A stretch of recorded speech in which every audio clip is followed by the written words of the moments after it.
Este programa é de total responsabilidade de seus idealizadores, que assumem integralmente as opiniões e todo o conteúdo transmitido. Eles são os responsáveis por todas as informações, declarações e textos apresentados ao público.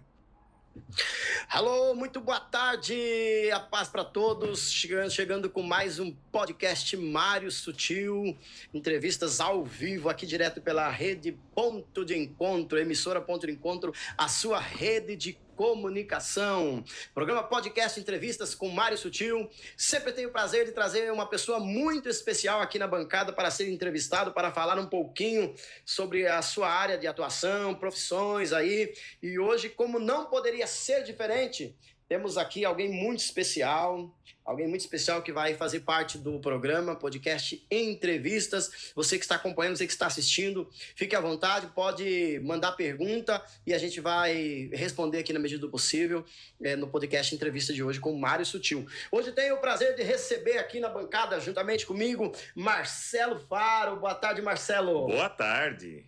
Tudo bom, Mário? Muito obrigado aí pela oportunidade. Glória a Deus de estar aqui com vocês hoje. Eu tenho acompanhado aí a programação da emissora Ponto de Encontro, né? E já assisti vários programas e fico muito feliz de estar aqui hoje, né? Porque eu noto que as pautas e os assuntos que vocês trazem na programação estão muito alinhados com o que eu penso. E eu espero que a gente possa trazer mensagens, ideias aqui para o nosso público que sejam muito interessantes. Muito top, Marcelo. Que bom, hein? Fala bem, hein? Homem, fala bem. Nós já tivemos... eu queria trabalhar em rádio. Já? Fala bem, Marcelo. O Marcelo, a gente já trouxe por aqui o meu amigo Alfredo Tucunduva, já esteve comigo esses dias aqui, fazendo entrevista do Partido Novo. E hoje estamos com o Marcelo Faro, que também é pré-candidato a deputado estadual pelo estado de São Paulo, né, Marcelo? Exatamente. Acho que vale a pena eu contar um pouquinho da minha trajetória, né? Uhum. Eu nasci e cresci aqui, a gente está na Zona Sul, né? Aqui na Zona Sul de São Paulo, né? Nasci na periferia. Eu sou da turma, assim, que há 5 décadas atrás, vamos dizer, né? Uhum. Morava depois da ponte, sabe a turma que mora depois da ponte, né? Uhum. Então, onde não tinha infraestrutura, saneamento, rua asfaltada, transporte muito ruim. Depois da ponte é onde o filho chora e a mãe não vê. Depois da ponte.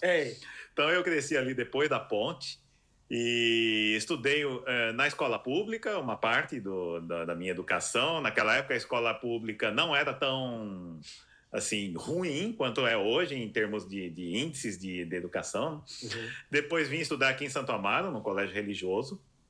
E tive a oportunidade de cursar engenharia na Universidade de São Paulo, me formei em engenheiro. Ainda na adolescência, comecei a trabalhar com 14 anos, ajudava meu pai tinha um pequeno empreendimento, que ele tocava em paralelo às atividades profissionais dele, então já de 4 décadas atrás conheço bem as dores do empreendedor e elas não mudaram muito até hoje. Uhum. E depois que eu me formei na Universidade de São Paulo, eu fiz uma carreira de 3 décadas na indústria química, tanto do ponto de vista técnico como em áreas de gestão. Foi mais ou menos meio a meio os períodos. E nessas áreas eu atuei em engenharia, projetos, gestão de manufatura. Faz 1 ano e meio, mais ou menos, eu tomei uma decisão, que é a de fato, me candidatar a deputado estadual, né? Sou um pré-candidato. Eu tenho... ainda apesar de não estar na indústria, eu ainda tenho muita proximidade com empreendedores. Eu faço 2 trabalhos voluntários. Um trabalho voluntário voltado a orientar pequenos empreendedores a melhorarem o seu negócio. E também lá na USP eu faço um trabalho voluntário de mentoria para os estudantes que entram por cotas sociais, os estudantes de engenharia de baixa renda. Então, eu ainda me mantenho muito conectado. Então, eu tenho uma conexão com a indústria e me mantenho muito conectado com o empreendedorismo e com o pessoal universitário. As minhas pautas, acho que ao longo do bate-papo, a gente vai ver que estão muito alinhadas com isso. Entendi. É o Marcelo Faro. O Marcelo Faro se apresentando aí para vocês. Quando a gente falou depois da ponte, é porque nós estamos em Santo Amaro. Nós estamos em Santo Amaro, então depende do ponto de vista. Quem estiver na região de Parelheiros, Vila São José, Grajaú, que é a minha região lá, vai entender que depois da ponte é sentido Santa Maria. Bem depois longe, da né? ponte, nós estamos falando depois da ponte sentido bairro, sentido Grajaú, Parelheiros, São José, Jordanópolis, toda a região lá. Estamos hoje aqui com Marcelo Faro, diretamente do Partido Novo. É isso aí. Vamos para a primeira pergunta. Primeira pergunta. Por que você decidiu entrar Excelente para a política agora? Se é que você entrou agora. Ou eu entrei no Novo em 2016. Eu fiz parte do grupo de assinaturas lá para fundar o partido, e logo que o Novo foi constituído como partido, teve autorização da Justiça Eleitoral, eu já entrei como filiado. Meu número de filiação é 4.000 e pouco. Então, eu estou na política, vamos assim dizer, desde 2016, mas eu tinha um foco grande nas minhas atividades profissionais, então eu fazia mais alguns trabalhos de voluntário, trabalhos assim fora do horário de trabalho, no Novo. E agora sim, eu resolvi entrar. Mas por que eu estou na política? Acho que a sua pergunta é essa. Isso. Bom, eu acho que tem alguns fatores. Primeiro, assim, eu acho que eu tive uma bagagem construída no setor empresarial que me traz bastante experiência. E eu tenho muita vontade de usar essa experiência, dessa bagagem que eu construí no setor privado, para a vida pública. Porque quem trabalha no setor privado, todo dia é cobrado por eficiência, por metas, por planos, por objetivos, por desempenhos, as coisas têm que ter prazo. Então, essa dinâmica que a gente vive, todo mundo aqui acho que já trabalhou em algum lugar, trabalhou numa empresa, né? Essa dinâmica que a gente vive, eu acho que ela é importante para trazer também, otimizar o setor público. Então, eu acho que essa bagagem pode ajudar a melhorar o setor público, né?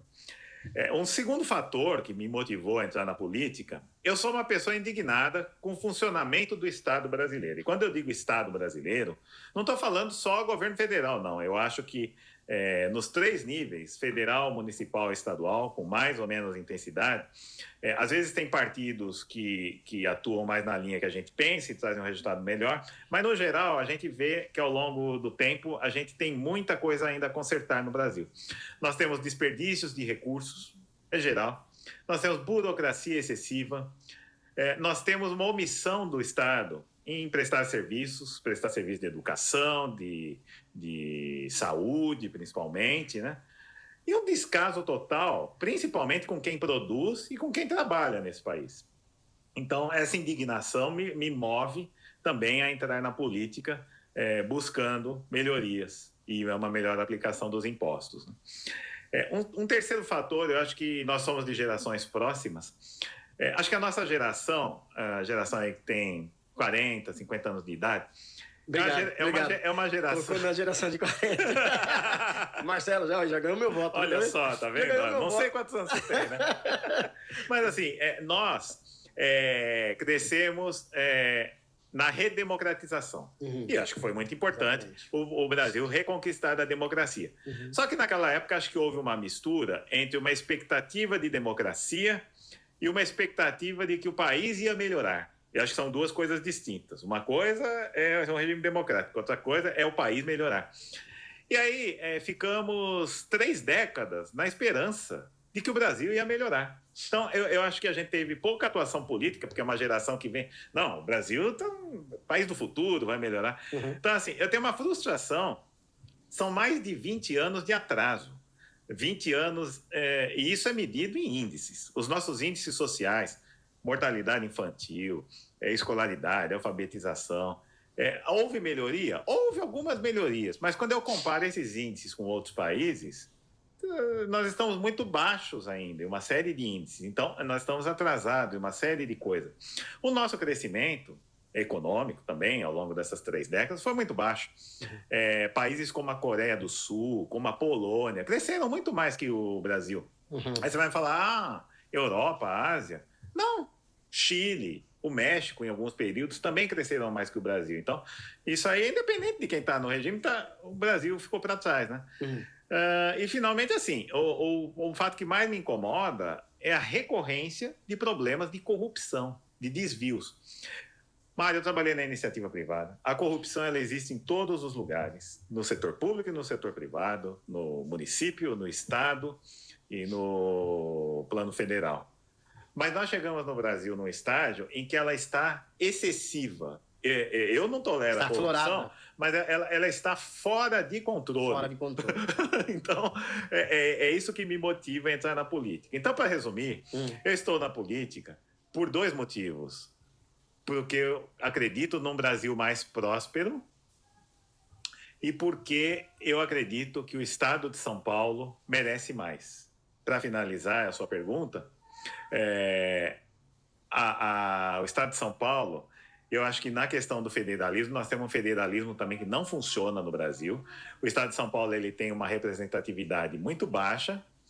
E lá no Congresso Nacional, nós deveríamos ter mais de 120 deputados. E quando a representatividade é baixa, logicamente os recursos, as emendas, as prioridades para o Estado de São Paulo, elas são menores, né? E eu não estou aqui para defender paulista. Pode parecer estranho, né? Mas eu acho que a nossa defesa tem que ser para quem mora no Estado de São Paulo. O Estado de São Paulo recebeu imigrantes do exterior e de várias partes do país, nordestinos. Agora, quem mora no Estado de São Paulo, hoje está subrepresentado. Então, eu acredito que São Paulo merece mais. Meu Deus, é forte, mas muito legal. Tá respondido isso aqui. Agora, sim, a outra pergunta. Partido Novo. Partido Novo. Primeiro você falou por que você decidiu pela política. Agora a pergunta aqui por que o Partido Novo e o que o Partido Novo tem de diferente de outros partidos? Lembrando que o Alfredo já esteve aqui, já falou algumas coisas pra gente. Do Alfredo, então, foi muito esclarecedora. Qual a pergunta aqui? Quais são os princípios que guiam a sua atuação e o que diferencia o Partido Novo de outros partidos, tendo em vista que a gente já falou sobre a corrupção. Mas só lembrando aqui, você falou sobre a democracia. Esses dias até eu falei sobre isso. Eu falei que nós estamos num país democrático onde você não pode expressar a sua opinião. Exatamente. É um país democrático onde você é proibido dependendo do que você vai falar e de onde você vai falar. Então, é uma democracia meio estranha, né? Você tem toda a razão. Inclusive, esse é um dos princípios do partido, né? Então, a pergunta quais são os princípios que guiam a sua atuação? Sim. E o que diferencia o Novo de outros partidos? Muito bom. Bom, acho que a sua pergunta é muito boa, porque eu estou na política, assim como o Zema já declarou em alguns fóruns. Eu sou muito parecido com o Zema. Romeu Zema. Muito bem aprovado. Nosso pré-candidato a presidente da República. Eu sou suspeito para falar, mas é o melhor, né? O índice de aprovação é absurdo em Minas Gerais. Índice de aprovação, 2 mandatos. E o Zema, eu penso da mesma forma que o Zema. Eu só estou no Partido Novo porque o Partido Novo é muito diferente de outros partidos.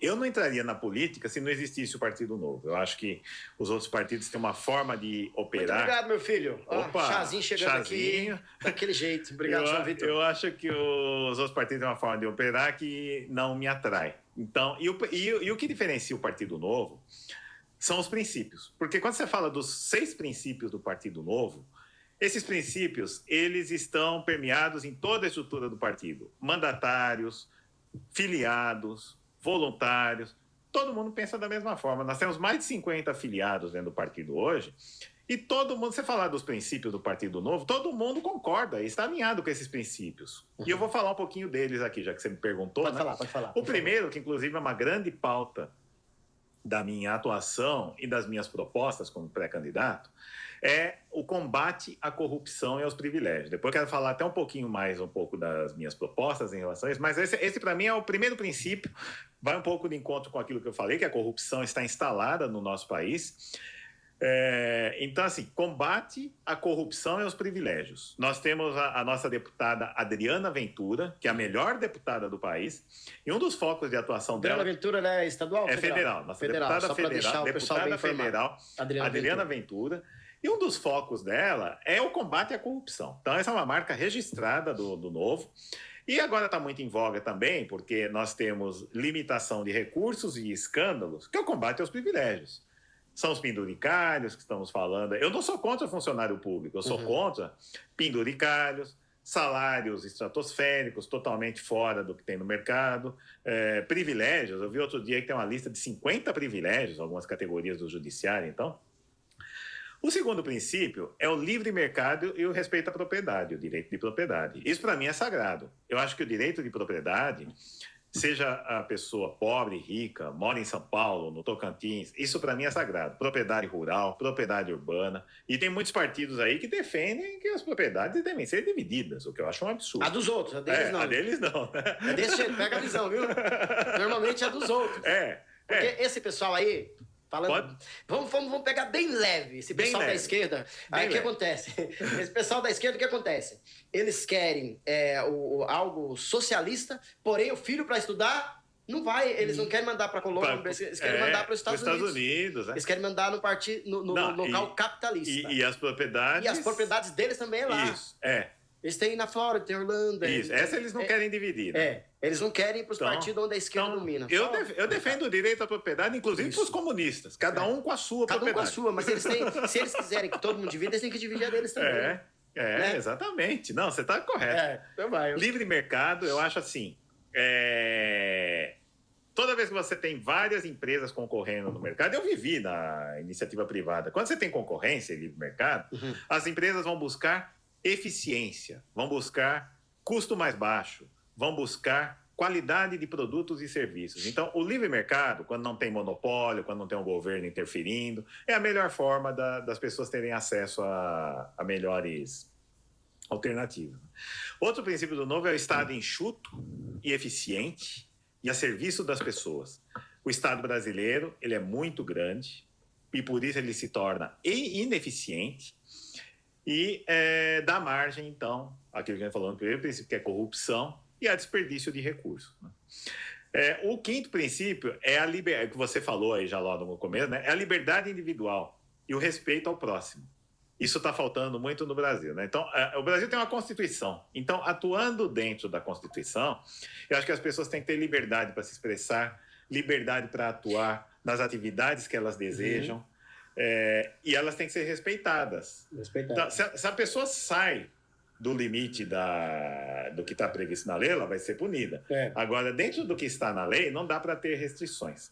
E aí isso nos remete ao sexto princípio, que é o império da lei e da democracia, que a gente tem visto aqui no Brasil.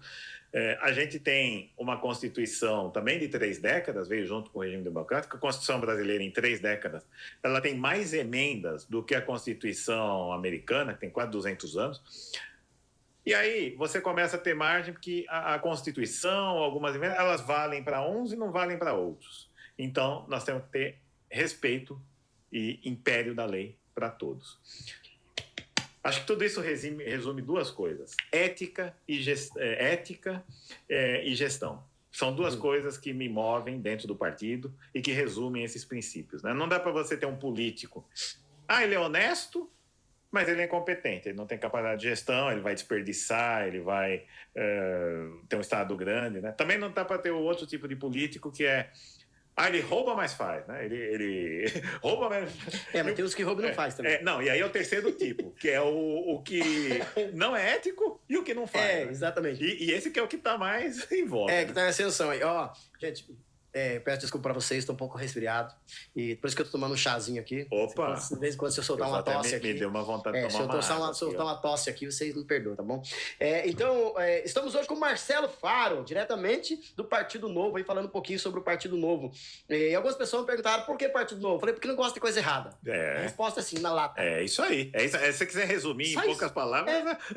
Sem muito rodeio. Eu falei, porque não gosta de coisa errada. Então, mas o Partido Novo é difícil. Eu falei, o que é difícil não é fácil. Viu que legal? Gostei também. O que é difícil não é fácil. Se fosse fácil, todo mundo estaria, todo mundo faria, todo mundo estaria lá. Então é por isso que é o Partido Novo, tá bom? Pega essa visão. Isso aí. Qual deve ser, na prática, o papel de um deputado estadual? Excelente pergunta, porque o eleitor hoje em dia, ele fica muito voltado lá para Brasília, né? Principalmente esse dia aí, né? O negócio tá quente. O negócio lá tá quente. Na realidade, assim, a batata de muita gente tá assando, diga-se de passagem. Notícia Brasília é o que produz mais notícias, né? Então o pessoal acaba dando foco em Brasília. E aí quando você se coloca como pré-candidato a deputado estadual, você vai ver que atuar na Assembleia Legislativa poderia ter muitas vantagens para a população paulista. Se você for na rua e perguntar para um eleitor qual que é a função do deputado, ele vai responder, provavelmente, o deputado faz leis. Exatamente. O que todo mundo o deputado faz lei. Eu já sou meio radical, sou meio contra, Porque eu falei, nós temos uma Constituição toda emendada, cheia de artigos, nós temos legislações estaduais, municipais e federais que conflitam entre si. Nós temos um arcabouço de legislação que dificulta o empreendedor, dificulta a indústria. Agora deram uma simplificada na parte tributária, mas também era uma confusão. Uhum. Tá, assim, até hoje em dia, o cidadão, se ele quiser cumprir todas as leis, ele tem dificuldade. Aí tem aquele negócio de a lei pegou ou não pegou. Então, assim, eu acho que eu tenho algumas propostas que eventualmente podem vir a gerar projetos de lei, mas eu vou trabalhar na linha contrária, se uma vez eu vir a atuar na Assembleia Legislativa, que é revogação de leis. Mais do que criar leis, nós precisamos revogar leis. Nós precisamos dar uma limpada no arcabouço legislativo que nós temos. Simplificar. Eu vivi isso muito na indústria. Quando você tinha um problema, aí o pessoal via, não, vamos fazer um procedimento novo. Eu falei, vai cancelar quantos? E a gente vê muito isso em Brasília, né? Só criando. Agora, criar a lei da proteção digital, criar a lei dos crimes hediondos, eu acho que são leis importantes. Só que você for olhar, elas surgem para remediar um problema. Então, esse é um sintoma que não está funcionando. Então, nós temos que trabalhar para revogar leis. Um outro trabalho, que eu já falei da deputada Diana Ventura, eu acho que falta na Assembleia Legislativa hoje, é o trabalho de fiscalização. Eu acho que um deputado ele tem que atuar em fiscalização. Mais do que fazer leis, tem que fazer fiscalização. Fiscalização do quê? Primeiro do executivo, com obras, com licitações. Depois, as concessões. Eu queria falar um pouquinho desse tema mais em detalhe. Uhum. Assim, nós temos muitas concessões hoje da Sabesp, da Enel. Cabe aos deputados fiscalizar. A questão das emendas parlamentares também é um tema que só fala de Brasília, mas nós temos emendas parlamentares aqui na Assembleia. Uma das perguntas é essa: como você pretende mudar o uso das emendas parlamentares? Exatamente. Eu tenho, e só para finalizar, assim, acho que o deputado tem uma atuação no orçamento muito importante, porque ao definir o orçamento, você está definindo prioridades. Vai mais dinheiro para a educação, vai mais dinheiro para a saúde, vai mais dinheiro para Presidente Prudente, vai mais dinheiro para a periferia de São Paulo. Então, acho que essa atuação no orçamento é muito importante, né? Qual a pergunta mesmo? Você falou emendas parlamentares. Como você pretende mudar o uso das emendas parlamentares? Como você pretende mudar o uso? Esse é um tema que também a gente tem visto muito escândalo lá em Brasília, mas emendas parlamentares tem no Brasil inteiro. Eu tenho muitas ideias sobre emendas parlamentares. Uma delas, assim, acho que a emenda parlamentar tem que ter participação da sociedade. Tem muitos deputados, como os deputados do Novo, que hoje, como eles capturam as ideias para emendas parlamentares, eles abrem um site e nesse site eles colocam para a população ir no site e propor emendas, propor projetos. Então, a população pode tanto propor como depois votar em critérios de prioridade. Então, eu acho que esse é uma das formas de você tornar as emendas parlamentares populares. Eu acho que tem que ter critério técnico. Eu acho que a emenda parlamentar ela tem que ter foco naquilo que ela traz mais impacto social. Vou te dar um exemplo simples. Vamos supor que tem 3 emendas parlamentares lá por uma escola, aqui na Zona Sul de São Paulo. Uma emenda parlamentar para melhorar o jardim da escola, uma emenda parlamentar para reformar a biblioteca e uma emenda parlamentar para reformar o refeitório. Qual dessas 3... Aí o dinheiro é limitado. Uhum. Qual dessas 3 será que é a mais prioritária? A gente tem que ver. Provavelmente, se tem que reformar o refeitório, nós estamos com questões de saúde pública, e ela vai afetar todas as crianças que usam isso. Então, essa lógica nas emendas parlamentares tem que ser usada, ela tem que ter impacto muito maior, ela tem que alcançar o maior número de pessoas e ter um resultado imediato muito rápido, né? Outra coisa que acho que as emendas têm que ter é planejamento. Eu vim da indústria, então você tem que ter prazos, tem que ter planejamento. Por exemplo, vem uma emenda parlamentar, vou reformar o posto de saúde. Qual que é o escopo da reforma? É o telhado, é pintura, é a reforma do posto inteiro. Então, ao apresentar um projeto de emenda parlamentar, quem apresenta aquele projeto já tem que ter um detalhamento prévio de como que aquele recurso vai ser utilizado e em que prazo que ele vai ser implementado. Isso tem que ser muito... eu defendo, assim como muitos deputados do Novo, que as emendas sejam em áreas essenciais. Eu acho que as emendas têm que ser educação, segurança, saúde e infraestrutura. Eu sou contrário, por exemplo, Mário, em emendas, alguns vão me criticar, mas assim, emenda para fazer show. Tem tanta gente morrendo nos hospitais, tanta gente passando fome. Então, eu acho que a gente tem que ter essa distribuição justa nos recursos. Respondido. Marcelo Faro aqui conosco hoje, no programa Entrevistas aqui com o Mário Sutil Podcast. É um prazer receber você aqui, Marcelo. Eu que estou muito contente aqui com essa... Acho que eu estou falando demais, né? Tá tudo certo. Voltamos com o programa aqui hoje, recebendo Marcelo Faro, do Partido Novo. Mandando um abraço pro Denoni, né? Ô, cara, o Denoni, hein? Manda um abraço pro Denoni. Um abração aí, hein, Denoni? Você tá falando do Alfredo? Com Alfredo, Denoni, figuras ilustres, né? É verdade. Mandar um abraço para eles aqui. E eu quero mandar os parabéns também, aí para Apóstola Miriam, que está completando aniversário. Parabéns, Apóstola Miriam. Parabéns. Não conheço, mas todo mundo merece Apóstola Miriam, grande amiga da gente aí, parceira aqui da emissora Ponto de Encontro. Deus abençoe grandemente, que essa data se repita por muitos e muitos anos. Vamos dar sequência aqui nas perguntas. Vamos lá. Eu fiz uma pergunta antes de ir pro intervalo. Privatizações. Que foi, você é favorável às privatizações e como garantir contratos bem fiscalizados? Muito bom. Acho que essa veio de algum internauta aí, se não me engano. Com certeza. Vamos lá, é uma excelente pergunta. Também existe um alinhamento dentro do Novo. Nós somos totalmente favoráveis a privatizações. Por quê? Se você olhar o orçamento do Estado hoje, quando eu falo Estado, não é o Estado de São Paulo, é federal, estadual e municipal. Uhum. Onde que o governo, o Estado, gasta dinheiro? Primeiro, verbas de saúde e educação, que são fixas em função da arrecadação. Então, não se busca eficiência. A arrecadação sobe, não sou contra, mas elas são fixas. Depois, o Estado paga dívidas. Com essa taxa de juros a 15% ao ano, há quase 4 anos, essa taxa de juros estratosférica, o governo está pagando juros da dívida.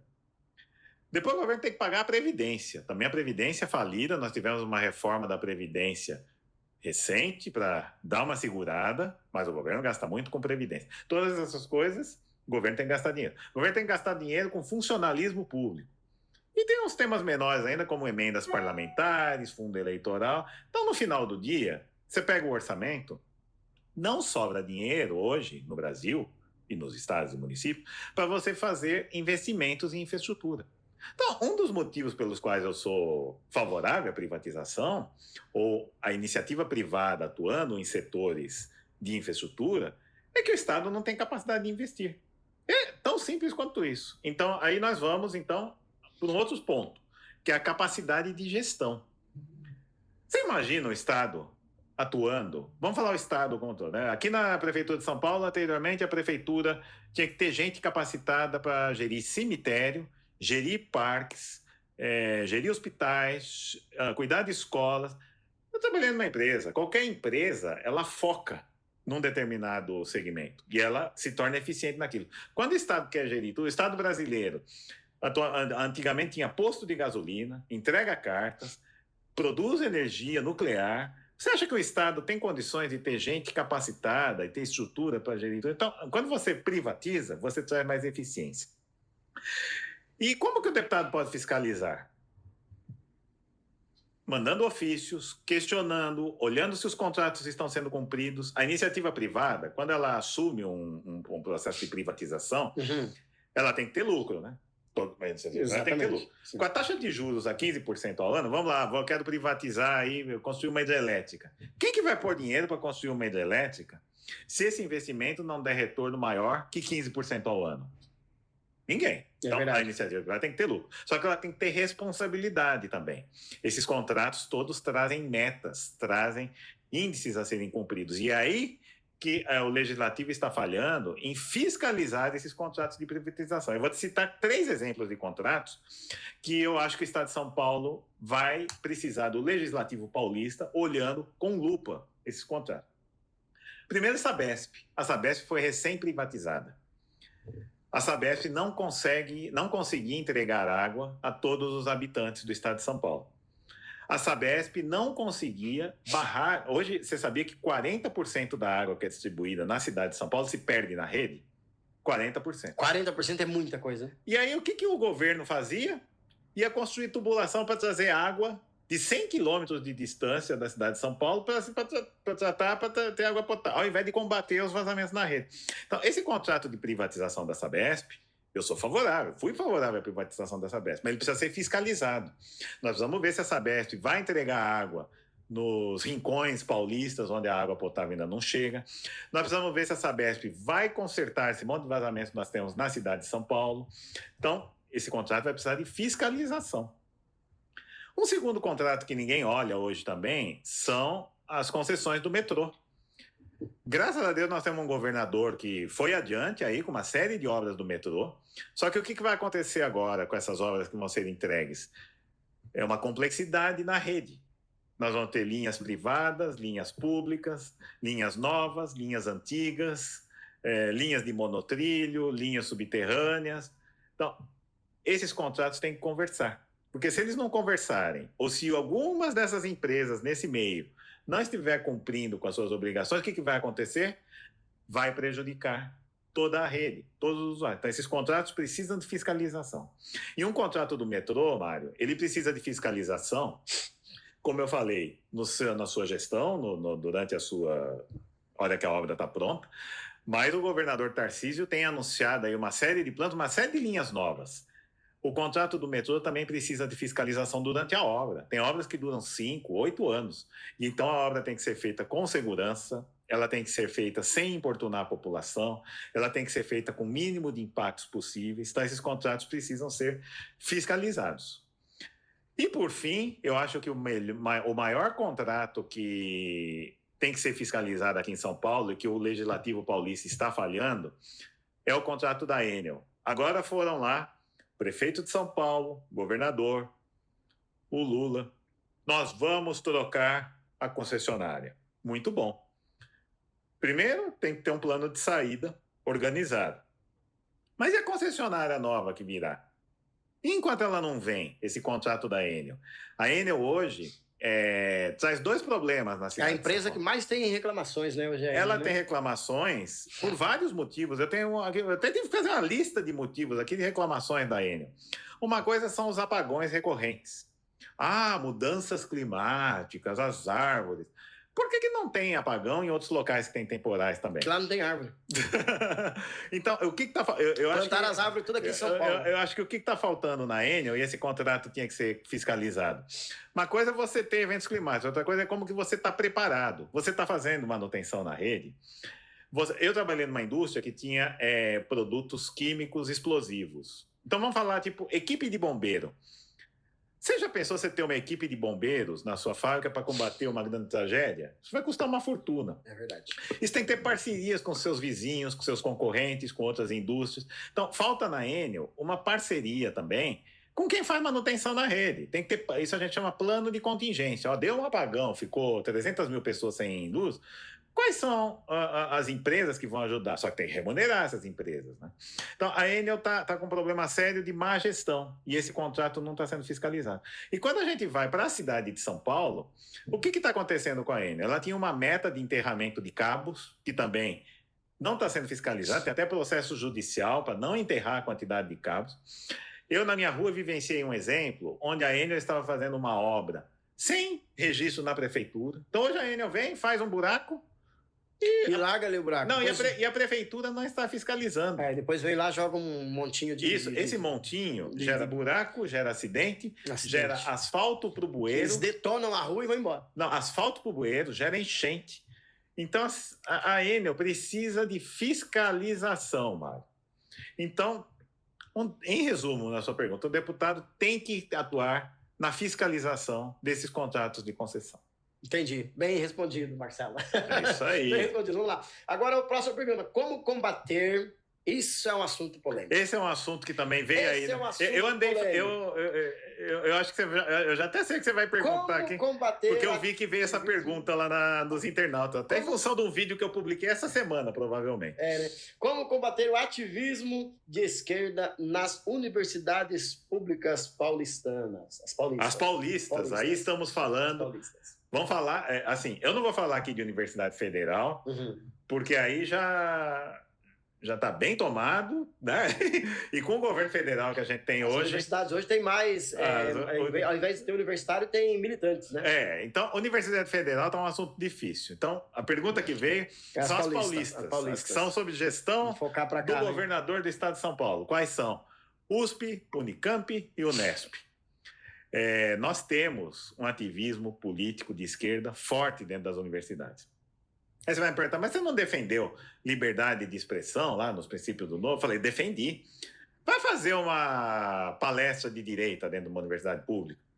Vai lá eu ou qualquer pré-candidato de direita visitar a universidade pública. Eu fui lá visitar a USP. Fui com alguns alunos, amigos meus, também simpatizantes de direita. Nós tivemos que ir disfarçado na nossa visita. Os vídeos que a gente fez lá também, tivemos que fazer todo um... Então, assim, não tem liberdade de expressão hoje nas universidades. É por isso que acho que o ativismo político, ele tem que ser minimizado.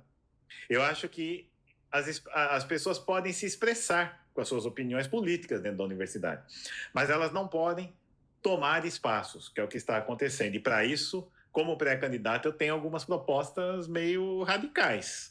Não vamos mexer com os alunos. Eu acho que nós não vamos mexer com os alunos. Eu tive na USP, visitei vários departamentos da USP. Isso foi no fim do ano passado.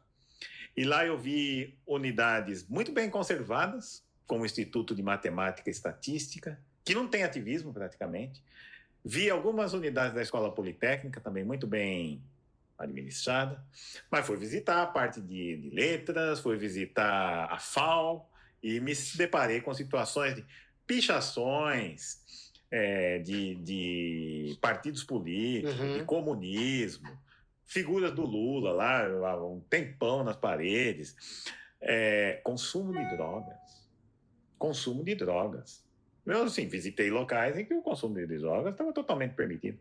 Então, assim, eu tenho uma primeira medida, que é meio radical, que é acabar com a guarda universitária. O que você acha de acabar com a guarda universitária, Mário? Nós vamos acabar com a guarda universitária.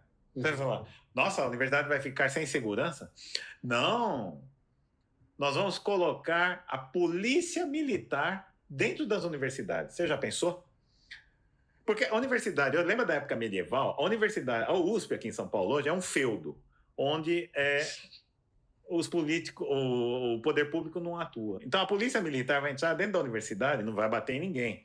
Só que a polícia militar tem que acabar com os pontos de comércio e consumo de drogas, tem que acabar com os pontos onde é vandalizado, vão pintar as paredes de branco, de bege, não pode ter pichação. Essa vai ser a função da polícia militar dentro da universidade. Muito bom. Um outro ponto, tem muito espaço público dentro das universidades hoje que está cedido. Você sabia disso? Então, os centros acadêmicos, o pessoal de esquerda tem lá um espaço para operar comércio de camisetas, de bonés, lanchonetes. Tudo isso está gerando receita. Esses espaços cedidos dentro da universidade estão gerando receita. Para onde vai essa receita? Então, o que eu defendo é que todos os espaços públicos dentro das universidades que são cedidos para gerar receita, isso tem que ter contratos transparentes, isso tem que ter tempo limitado, e a receita, quando gerada, tem que ser transparente e que tem que ter um uso que reverta para a universidade, boa parte dela. Então, aí você corta na geração de receita. E o último ponto, que é um ponto que todo o Partido Novo defende, todos os candidatos do Partido Novo estão defendendo, é um processo de escolha técnica para gestores e reitores nas universidades. Então, acabar com a panelinha. Nós precisamos de reitores e gestores que venham de fora e que tragam uma visão estratégica e uma visão administrativa dentro da universidade. Porque os reitores e gestores que estão dentro da universidade hoje, eles são coniventes com o consumo de droga, com a pichação, com uma série de outras coisas. Série de outras coisas que só eles consideram certo, né? Então, eles são coniventes. Eles deviam combater, porque não é uma questão de consumo e venda de drogas, Mário. Traduzindo, falta pulso firme para poder organizar as coisas. Consumo e venda de drogas não é uma questão que assim, eu acho que eu sou favorável ou que eu sou contra. É algo que está na lei, que não pode ser tolerado. E aí você tem gestores hoje, inclusive, a pergunta vai para o novo reitor da USP. O que o senhor vai fazer para acabar com o consumo de drogas dentro da universidade? O que o senhor vai fazer para eliminar todas as pichações que nós temos hoje abertas dentro da universidade? Muito bom. Muito bom, Marcelo. Nosso tempo voa aqui, viu? O tempo voa. Falei demais, mas foi. Falei muito, hein? Falou muito, mas falou bem, esclareceu as ideias, colocou os pontos de vista. Nós tivemos hoje aqui com o Marcelo Faro, do Partido Novo, pré-candidato a deputado estadual aí no estado de São Paulo. E um prazer ter você com a gente aqui. Marcelo, muito obrigado pela sua presença. Deixa as considerações finais. Nossa, eu queria agradecer. Fazia um tempo que eu não dava uma entrevista assim tão longa. E agradeço mais uma vez a Ponto de Encontro por ter dado esta oportunidade de estar aqui hoje expondo parte das minhas... Eu vou querer voltar, hein? Com certeza. Logo, Marcelo fala aqui conosco novamente. E eu queria deixar aqui as minhas redes sociais para quem... por favor. Me sigam, por favor, me procurem. Marcelo Faro 30 no Instagram. E eu tenho um site também. Então, todas essas propostas, tem muito mais lá. www.marcelofaro.com.br. Eu gostaria que vocês entrassem lá, mandem mensagens. E eu estou à disposição para esclarecer dúvidas e debater ideias com todos aqui que simpatizam com as mesmas visões políticas que nós temos. Marcelo, obrigado. Deus te abençoe grandemente. Estamos te aguardando em breve aqui novamente. Eu vou voltar. Muito obrigado. Tá bom. Um abraço a todos. Fiquem com Deus e viva Cristo. Em meu, em seu, em nossos corações.